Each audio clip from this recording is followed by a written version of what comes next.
Unified 911, anong matutulong namin sa'yo? Anya ti maitulong mi ken kapo. Anong may tatabang ko sa Unsay imo? akong ikatabang nimo? Ngini makadabang na misal ka no. Sa anumang wika o dialekto, may tulong na darating sa iyo.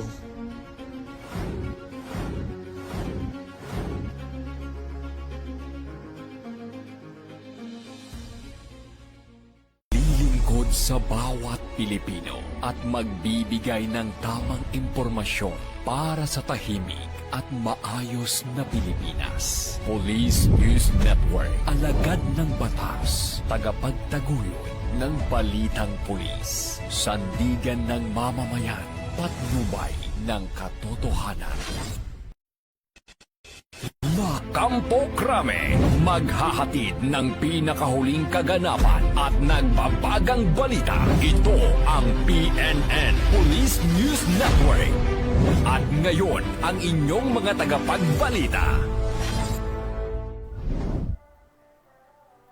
Magandang araw, bagong Pilipinas. Ako ang inyong alagadang batas, tagataguyod ng Balitang Pulis. Ako po si Patrolman Edwin Baris.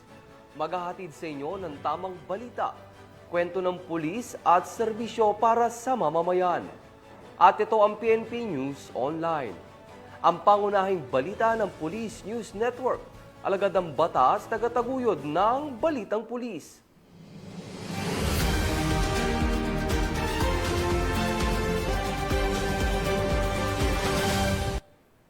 Narito ang mga balitang hatid ng ating PNN correspondents mula sa iba't ibang panig ng bansa.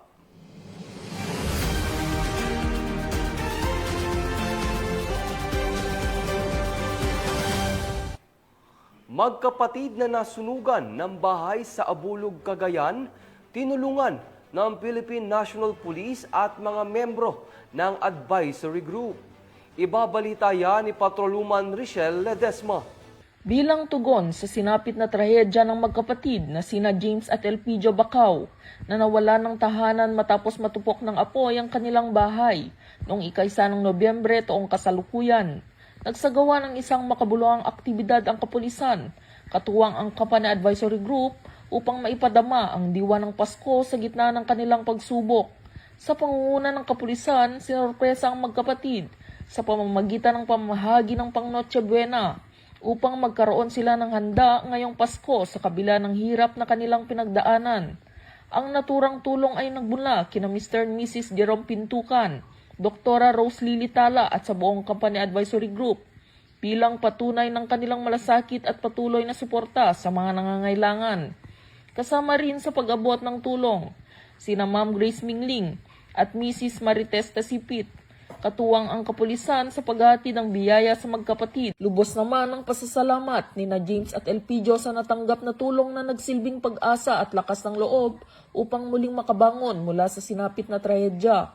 Ang aktibidad na ito ay patunay na patuloy na paninindigan ng 2nd Cagayan Provincial Mobile Force Company sa pamumuno ni Police Major Jefferson Dimukay, Acting Force Commander, sa pagiging kaagapay ng komunidad, hindi lamang sa pagpapanatili ng kapayapaan at kaayusan, kundi maging sa pagbibigay ng malasakit sa oras ng pangangailangan.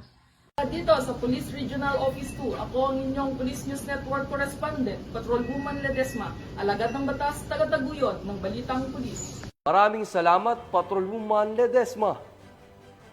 Retirement honors ni Police Brigadier General Ronald Gayo, ang Chief ng Firearms and Explosive Office, naging matagumpay sa Police Regional Office Cordillera Administrative Region.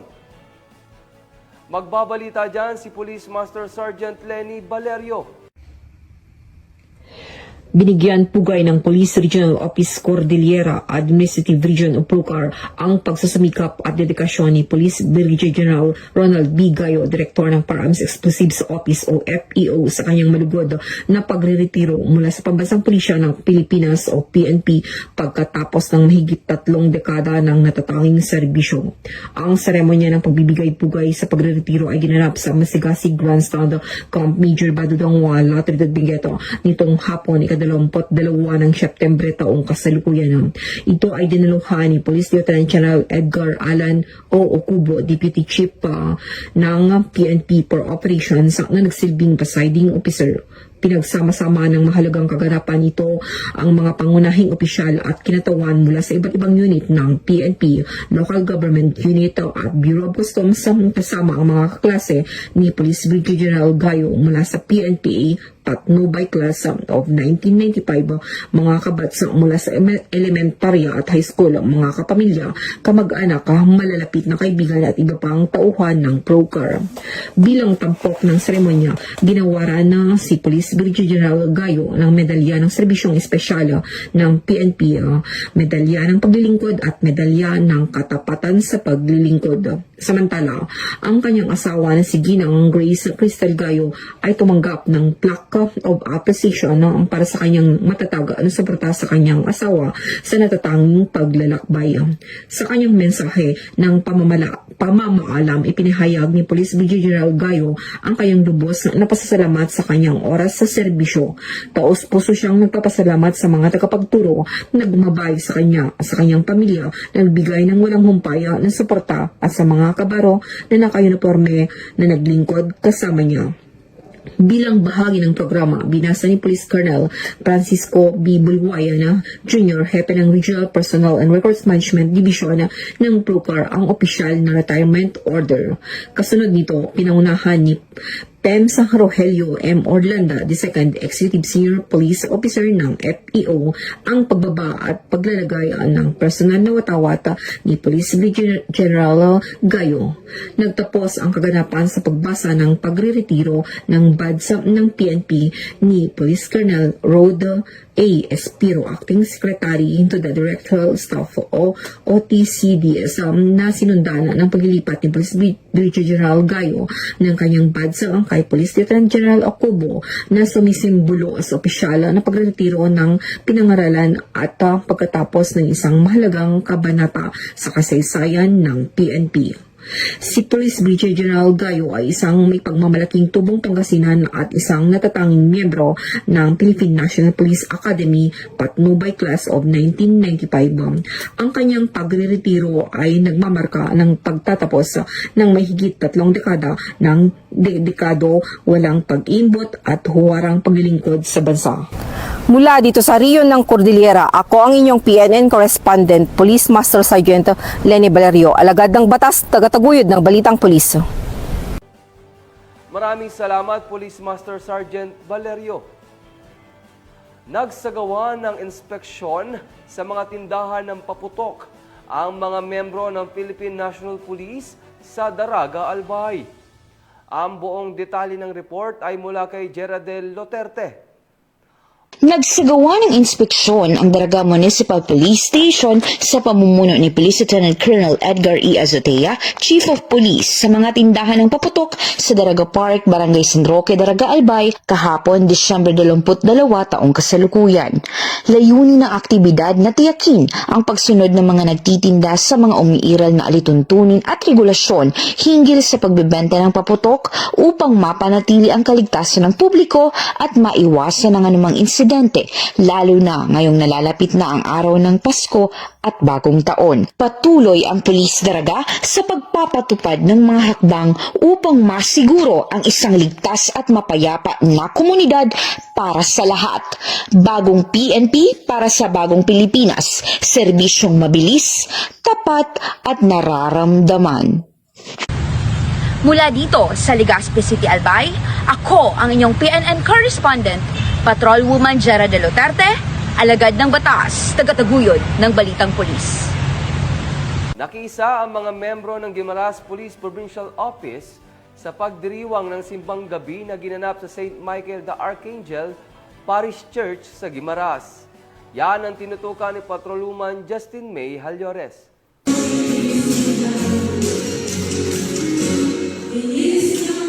Nakiisa ang Guimaras Police Provincial Office sa pagdiriwang ng simbang gabi na ginanap sa St. Michael the Archangel Parish Church, Barangay San Miguel, Hordan, Guimaras. Nito lamang ika-21 ng Disyembre taong kasalukuyan.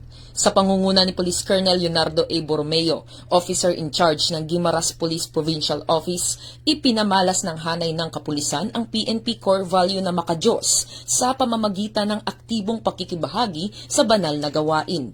pinangunahan ni Reverend Father Renante Salabe, parish priest ng St. Michael the Archangel Parish Church, ang banal na misa na dinaluhan ng mga pangunahing opisyal ng Guimaras Police Provincial Office at National Support Units. Sa pamamagitan ng pagdalo sa simbang gabi, ipinakita ng mga kapulisan ang kanilang dedikasyon hindi lamang sa tungkulin ng pagpapatupad ng batas, kundi pati na rin sa pagpapaunlad ng kanilang moral at espiritual na aspeto.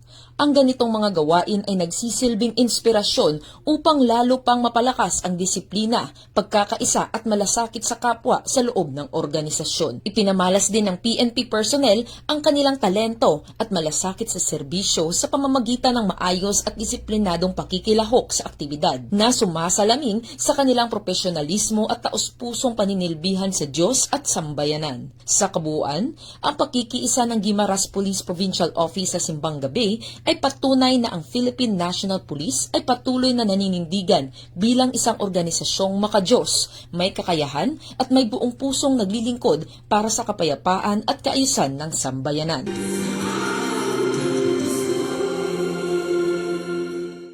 Mula rito sa Western Visayas, ako ang inyong PNN Correspondent Patrolwoman Justin May Halyores. Alagad ng batas, tagataguyod ng Balitang Pulis. Sa kulungan, ang bagsak ngayon ng isang high-value target at nakumpiska ang mahigit 400,000 piso na halaga ng iligal na droga sa isinagawang buy-bust operation ng mga tauhan ng Cebu City PNP. Patrolwoman Annalyn Canoog magbabalita.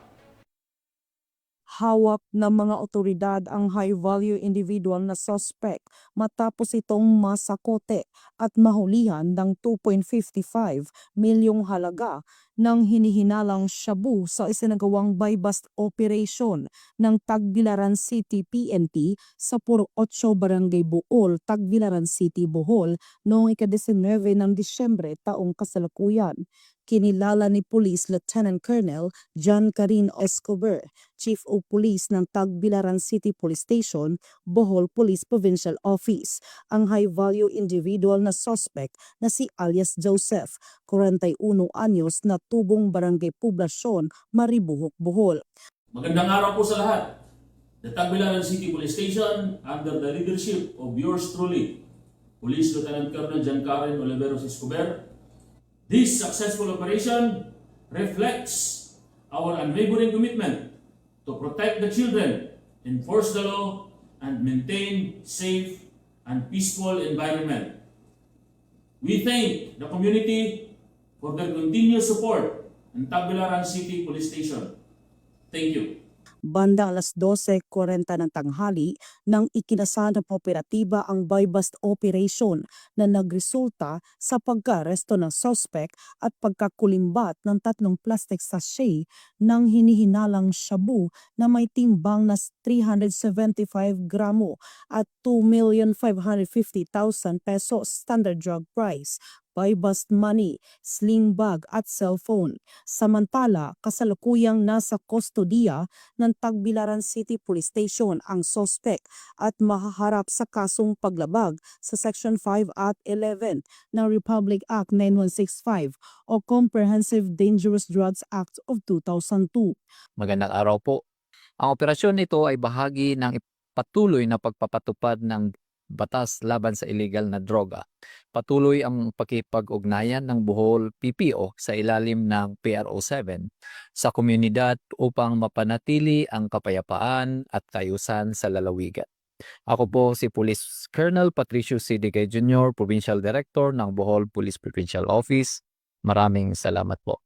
Ang matagumpay na operasyon ng Tagbilaran City Police Station ay patunay lamang ng kanilang dedikasyon upang matiyak ang kaligtasan at kaayusan ng ating komunidad para sa isang bagong Pilipinas. Mula dito sa Bohol Police Provincial Office, ako yung Police News Network Correspondent, Patrolwoman Nikia Cañedo, alagad ng batas, tagataguyod ng Balitang Pulis. Maraming salamat, Patrolwoman Canoog. Mahigit 4 na milyong piso na halaga ng smuggled na sigarilyo na kumpiska sa isinagawang checkpoint operation ng mga otoridad sa Zamboanga City. Patrolwoman Joyce Abiog sa report. Nasamsam ng mga otoridad ang malaking bulto na smuggled na sigarilyo matapos ang isang checkpoint operation sa Barangay Kabatangan, Zamboanga City. Ayon sa mga otoridad, bandang alas 12 ng hating gabi nang makatanggap ng impormasyon ang mga tauhan ng Regional Special Operation Group 9 mula sa isang confidential informant hinggil sa isang closed van na naglalaman umano ng smuggled items na dumaraan sa bypass road. Sa koordinasyon ng Bureau of Customs, Zamboanga City Police Station 7 at 904th RMFB 9, agad na nagsagawa ng checkpoint operation ang mga otoridad sa naturang lugar. Isang closed van na may plakang PNK 326 na minamaneho ni alias Nasif ang tumangging huminto at tumakas matapos hinga ng driver's license.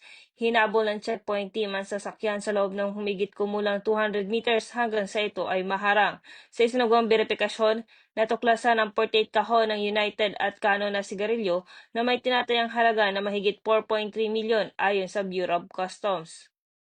Nabigo ang driver na magpakita ng anumang kaukulang dokumento para sa mga sigarilyo. Patuloy pa ang investigasyon ng mga otoridad at ang mga nakumpiskan kontrabando ay isa sa ilalim sa wastong disposisyon ng Bureau of Customs, habang ang driver naman ay dadalhin sa Zamboanga City Police Station 7 para sa kaukulang proseso.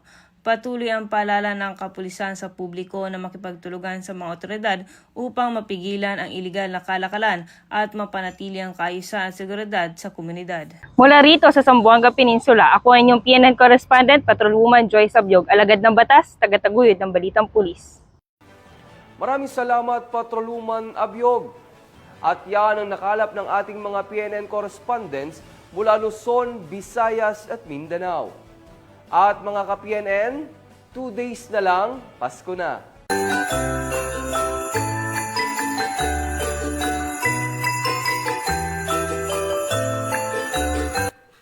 Sa ngalan ng pamunuan ng Philippine National Police, sa panguna ni Acting Chief PNP Police Lieutenant General Jose Melencio Nartates Jr.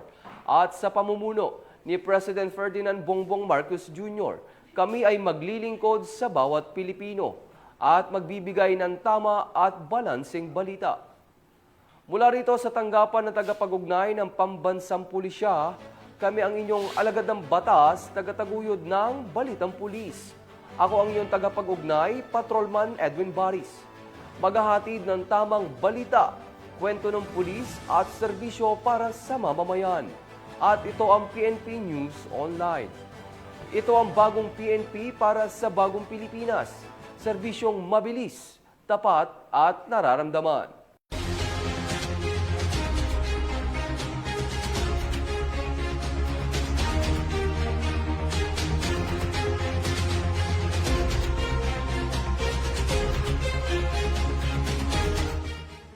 Police News Network, alagad ng batas, tagapagtaguyod ng Balitang Pulis.